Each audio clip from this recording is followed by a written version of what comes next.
Hello friends, आप सभी का स्वागत है हमारे YouTube channel learn from tutorials in Hindi में। आज की वीडियो में हम देखेंगे कि वेक्टर टूल्स के अंदर में यहाँ पर हमारे पास में 3 ऑप्शंस किस चीज़ के लिए दिए हुए हैं, जैसे कि शेप, पाथ और पिक्सेल्स। इन तीनों चीज़ों का क्या यूज़ होगा। तो चलिए शुरू करते हैं। सबसे पहले देखते हैं शेप का ऑप्शन। यहाँ पर मैंने शेप का ऑप्शन चूज़ किया हुआ है और अभी मेरे पास में यहाँ पर टूल में रेक्टेंगल है। और अभी सिंपल मैं क्या करूँगा, इस तरीके से देखिए ड्रैग कराता हूँ, तो उसने एक रेक्टेंगल बना करके दे दिया। आप यहाँ पर अगर लेयर पैनल में देखेंगे तो एक लेयर और बन गई है और एक प्रॉपर्टी का पैनल भी हमें ओपन करके दे दिया है। इसके बाद में ऊपर में भी कई सारे ऑप्शंस हैं जो कि अभी वर्क कर रहे हैं। तो देख लेते हैं एक एक करके क्या ऑप्शंस हैं।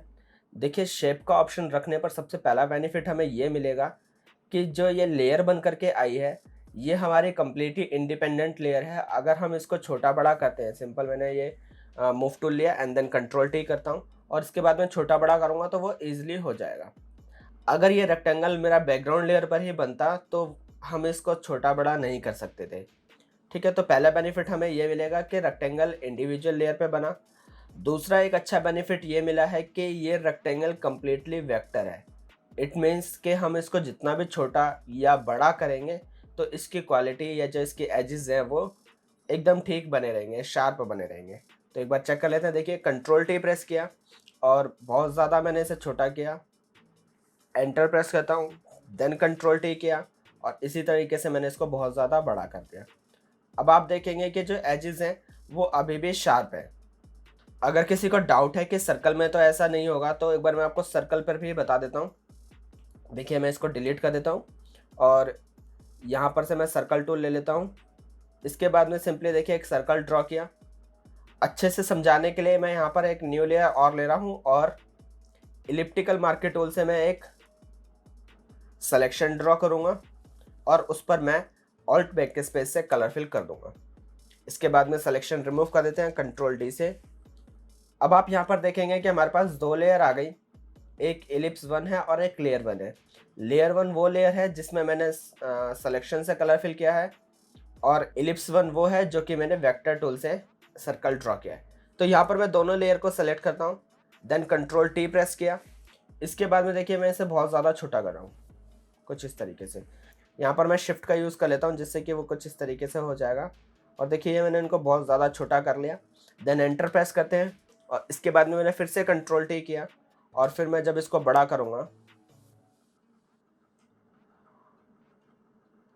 देन एंटर प्रेस करते हैं और देखिए यहाँ पर जो हमने शेप के ऑप्शन के थ्रू ड्रॉ किया था वो एकदम शार्प है और जो कि हमने सिलेक्शन के थ्रू ड्रॉ किया था वो एकदम ब्लर हो गया। तो यहाँ पर हमें ये बेनिफिट और भी मिलता है कि हमारी जो शेप होगी वो एकदम वेक्टर रहेगी।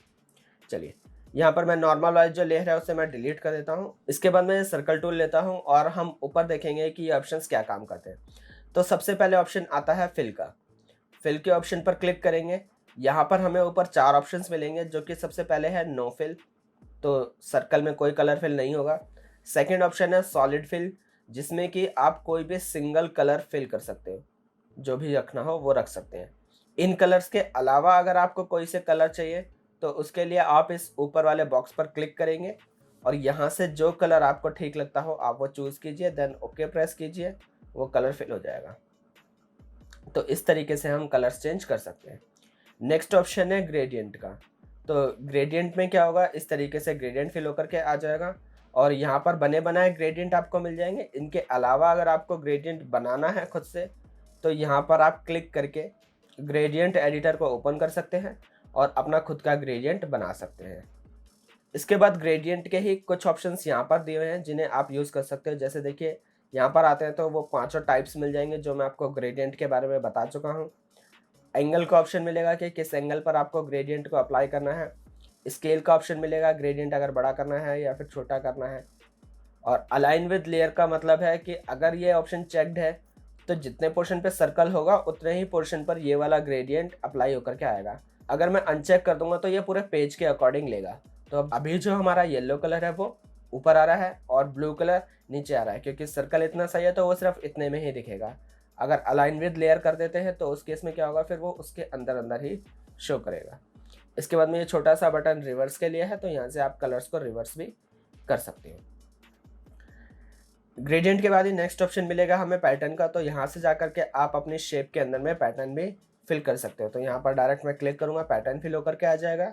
और इसके बाद में नीचे स्केल का ऑप्शन दिया हुआ है, तो यहाँ से आप पैटर्न को बड़ा या फिर छोटा कर सकते हो। तो जैसा आपको ठीक लगेगा आप अपनी शेप के अंदर में उस पैटर्न के साइज़ को भी चेंज कर सकते हो। तो ये चारों ऑप्शंस हैं जो कि हम सर्कल पर अप्लाई कर सकते हैं। इसके बाद में चलते हैं स्ट्रोक पर। तो स्ट्रोक में हमारे पास में जो नेक्स्ट ऑप्शन है ये रहा। अभी स्ट्रोक हमारे पास में नन है और स्ट्रोक की विड्थ 1 पिक्सल्स पर सेट है। तो मैं 1 पिक्सल से इसे ज़्यादा कर लेता हूँ, अप्रोक्स 10 पिक्सल्स तक। और यहाँ पर देखेंगे कि देखिए ब्लैक कलर फिल होकर के आने लग गया। इस ऑप्शन पर मैं क्लिक करता हूँ। यहाँ पर भी वही चार ऑप्शंस खुल करके आएंगे जो हमने थोड़ी देर पहले अभी किए ही थे। तो नो फिल, तो आउटलाइन में कोई कलर फिल नहीं होगा, चाहे आउटलाइन की विड्थ डली ही रहे। इसके बाद में नेक्स्ट ऑप्शन है सॉलिड। तो यहाँ पर हम कोई भी एक सिंगल कलर दे सकते हैं, फिल कर सकते हैं। इसके बाद में है ग्रेडियंट। हम आउटलाइन के अंदर में ग्रेडियंट भी फिल कर सकते हैं, जो भी ग्रेडियंट हमें ठीक लगता है। इसके बाद में लास्ट ऑप्शन है पैटर्न का। तो यहाँ से हम आउटलाइन के अंदर में पैटर्न भी फिल कर सकते हैं, जो भी पैटर्न ठीक लगता है आप वो सिंपली क्लिक कीजिए। मैं यहाँ पर आउटलाइन की थिकनेस थोड़ी सी और बढ़ा देता हूँ और आप देखेंगे कि वो आउटलाइन में पैटर्न फिल होकर के आने लग गया। तो ये ऑप्शन कुछ इस तरीके से काम करता है। इसके बाद में आते हैं यहाँ पर। तो यहाँ पर मिलेंगे हमें आउटलाइन के टाइप। अभी यहाँ पर हमारे पास में डिफ़ॉल्ट वाला सेट है जिसमें कि आउटलाइन कुछ इस तरीके से दिख रही है। यहाँ पर मैं आउटलाइन का कलर सॉलिड कर लेता हूँ, जिससे कि सिंगल कलर कोई भी बना रहेगा। जैसे कि ले लेते हैं एक ब्लू ले लेते हैं। इसके बाद में इधर जाते हैं और नेक्स्ट ऑप्शन है डॉटेड लाइन का। तो वो कुछ इस तरीके से आएगी और उसके बाद में सर्कुलर डॉटेड, तो ये कुछ इस तरीके से लाइंस आएंगी। इसके बाद ऑप्शन है अलाइन का। तो अलाइन पर आते हैं और हमें यहाँ पर 3 ऑप्शंस मिलेंगे। सबसे पहला इनसाइड, देन सेंटर और उसके बाद में आउटसाइड। तो ये ऑप्शंस क्या है, देखिए जो हमने एरिया ड्रॉ किया था सर्कल के लिए, अब हमने उसके ऊपर में आउटलाइन अप्लाई किया। तो वो आउटलाइन कहाँ जानी चाहिए, जो आपने सर्कल ड्रॉ किया था उससे बाहर, उससे अंदर, या फिर जहाँ पे आपने ड्रॉ किया उसके सेंटर पर। तो ये तीनों वही ऑप्शन है। देखिए यहाँ पर अभी इनसाइड का ऑप्शन एक्टिव है। तो जो हमने सर्कल ड्रॉ किया था बाहर बाहर से, उसके अंदर की तरफ आउटलाइन आई है। चाहे आप यहाँ पर कितनी भी वैल्यू बढ़ाएंगे, वो आउटलाइन देखिए अंदर की तरफ ही बढ़ेगी इस तरीके से। इसके बाद में नेक्स्ट ऑप्शन है हमारे पास में इसी में ही सेंटर का। तो जिससे क्या होगा, आउटलाइन सेंटर पर अप्लाई होकर के आएगी। जो हमने सर्कल ड्रॉ किया है उसके आधा बाहर अप्लाई होगी आउटलाइन और आधी अंदर अप्लाई होगी। और लास्ट ऑप्शन है आउटसाइड। तो उस केस में क्या होगा, जो आप सर्कल ड्रॉ करेंगे सारी आउटलाइन उस सर्कल के बाहर की तरफ अप्लाई होगी।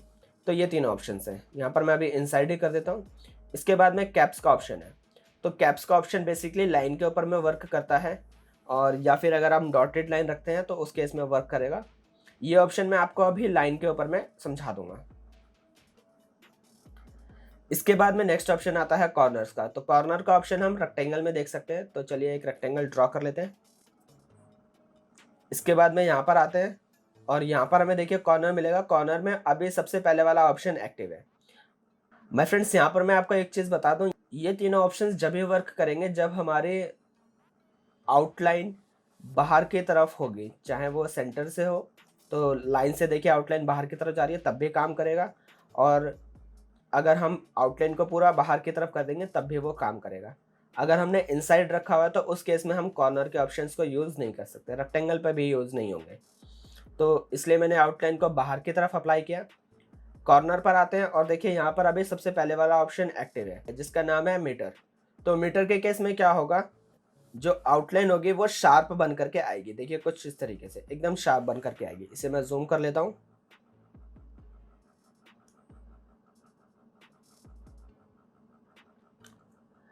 अगर हम यहाँ पर मीटर का ऑप्शन रखते हैं तो क्या होगा, आउटलाइन एकदम शार्प बन करके आएगी। इसके बाद में यहाँ पर जाएंगे तो नेक्स्ट मिलेगा राउंड वाला। तो जिसमें आउटलाइन कुछ इस तरीके से, कॉर्नर जो होंगे वो आउटलाइन के राउंड होकर के आएंगे।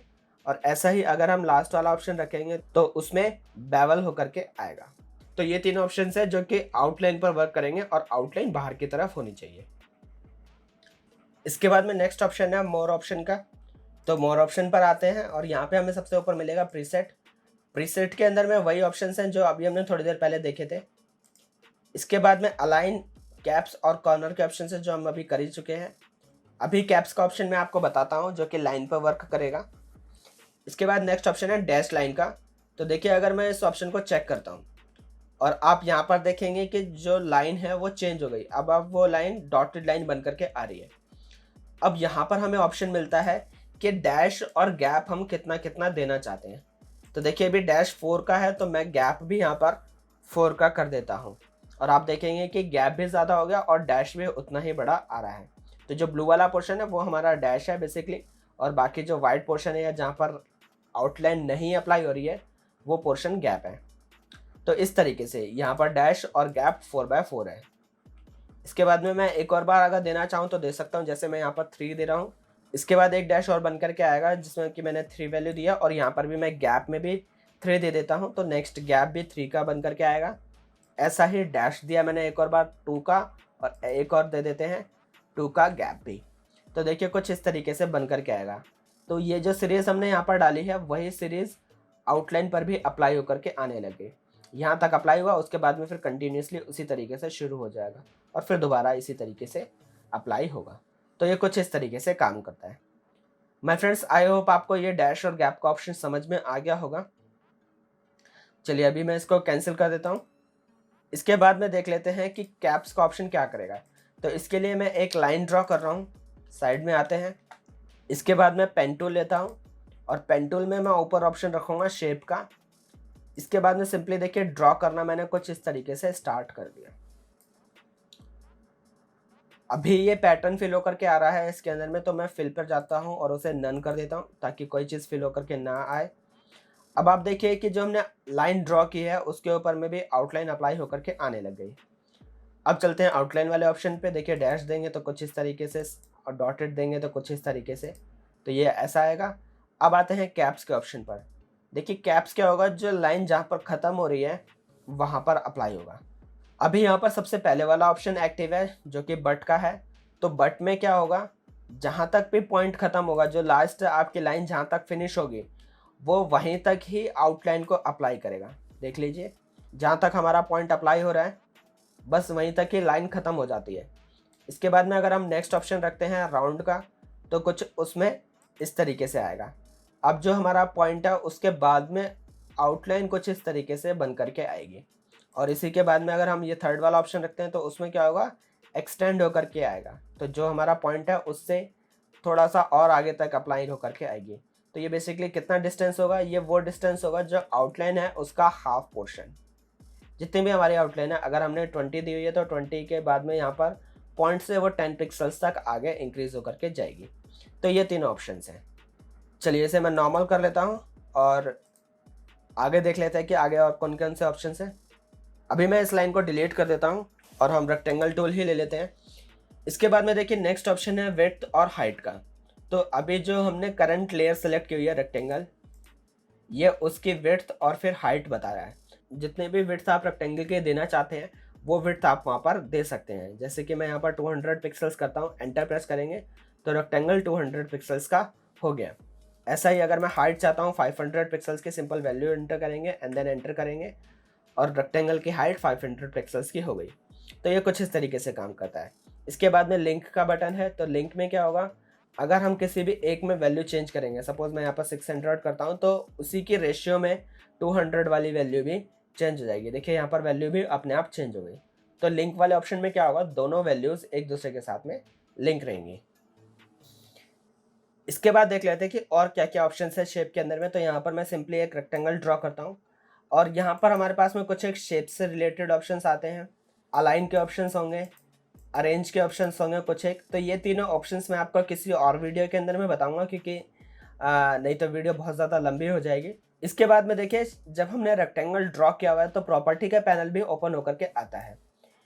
इस प्रॉपर्टी के पैनल को भी थोड़ा सा देख लेते हैं। तो देखिए सबसे पहला ऑप्शन आ रहा है विड्थ का और उसके बाद में ऑप्शन है हाइट का। इसके बाद में देखिए लिंक का ऑप्शन एक्टिव है। तो इस केस में क्या होगा, अगर आप विड्थ को चेंज करेंगे तो हाइट भी अपने आप चेंज होगी। तो ये कुछ इस तरीके से वर्क करेगा। अगर लिंक को अनचेक कर देंगे तो वैसा ही जैसा मैंने अभी थोड़ी देर पहले आपको समझाया था। तो ये कुछ इस तरीके से काम करेगा। इसके बाद में नेक्स्ट ऑप्शन आते हैं एक्स और वाई। ये दोनों ऑप्शंस क्या करेंगे, जो ऑब्जेक्ट है उसकी पोजीशन बताएंगे। तो अगर मैं यहाँ से इसको एडजस्ट करता हूँ तो देखिए इसकी पोजीशन इस तरीके से चेंज होगी, और वाई में करेंगे तो पोजीशन अप एंड डाउन में चेंज होगी। तो ये कुछ इस तरीके से काम करेगा। इसके बाद देखिए नेक्स्ट ऑप्शन है फिल का, तो यहाँ से हम फिल कर सकते हैं। अगला ऑप्शन स्ट्रोक का है, स्ट्रोक के थिकनेस का है अगला ऑप्शन, और उसके बाद में आउटलाइन का ऑप्शन है। इसके बाद ये वही सारे ऑप्शन है जो हम ऊपर देख ही चुके हैं। अब थोड़ा सा नीचे आते हैं तो यहाँ पर हमें मिलेंगे ऑप्शन कॉर्नर को राउंड करने के। तो देखिए अगर मैं इस वैल्यू को बढ़ाता हूँ, जो जहाँ पर 0 पिक्सल्स है, इसे मैं अगर इंक्रीज करता हूँ तो देखिए कॉर्नर कुछ इस तरीके से राउंड होकर के आ जाएंगे। और देखिए जब मैं ये वैल्यूज़ को एडजस्ट कर रहा हूँ तो चारों कॉर्नर की वैल्यू एडजस्ट हो रही है। वो सिर्फ इसलिए क्योंकि देखिए ये लिंक का बटन एक्टिव है। अगर हम इसे अनचेक कर देते हैं और उसके बाद में मैं वैल्यूज़ को एडजस्ट करूँगा तो वो इंडिविजुअल वैल्यूज़ को एडजस्ट करेगा कुछ इस तरीके से। जिसकी भी वैल्यू आप बढ़ाएंगे वो वाला कॉर्नर क्या होगा, ज़्यादा बड़ा होगा, और कम रखेंगे तो वो कॉर्नर छोटा होकर के दिखेगा। तो ये कुछ इस तरीके से काम करता है। चलिए यहाँ पर मैंने अभी शेप को इसको डिलीट कर दिया है। इसके बाद में देख लेते हैं कि शेप के बाद में नेक्स्ट ऑप्शन कौन सा है। तो शेप के बाद अगला ऑप्शन है पाथ का। तो पाथ का ऑप्शन अगर हम रखते हैं तो कुछ इस तरीके से जो टूल लिया हुआ है हमने, जैसे रेक्टेंगल टूल लिया तो उसका पाथ बन करके आ जाएगा कुछ इस तरीके से। अभी तक इस पाथ का कोई यूज़ नहीं होगा जब तक कि हम इसके ऊपर में कोई दूसरी चीज़ भी ना यूज़ करें। तो क्योंकि ये देखिए पाथ अभी प्रिंट नहीं हो सकता, ये सिंपल एक लाइन है जो कि प्रिंट नहीं होगी। तो इसके लिए मैं क्या करूँगा, यहाँ पर देखिए सबसे ऊपर हम प्रॉपर्टी बार में देखते हैं तो यहाँ पे मिलेगा सिलेक्शन का ऑप्शन। जैसे ही हम क्लिक करेंगे यहाँ पर एक ऑप्शन ओपन करके देगा कि आपको फेदर कितना देना है, आप वो फेदर दीजिए। सपोज मैं 1 पिक्सल का फेदर देता हूँ एंड देन ओके प्रेस करूँगा तो वो सिलेक्शन होकर के आ जाएगी कुछ इस तरीके से। इसके बाद में मैंने अंडू किया। इसके बाद नेक्स्ट ऑप्शन है मास्क का। तो ये ऑप्शन क्या करेगा, एक वेक्टर मास्क अप्लाई कर देगा कुछ इस तरीके से। तो जितने पोर्शन पर रेक्टेंगल होगा उतने ही पोर्शन पर हमारी जो इमेज होगी, या अगर बैकग्राउंड में कोई कलर फिल करा जैसे वाइट था अभी, तो वो उतने ही पोर्शन पर शो होगा। इसे मैं अंडू कर लेता हूँ। और नेक्स्ट ऑप्शन है शेप का।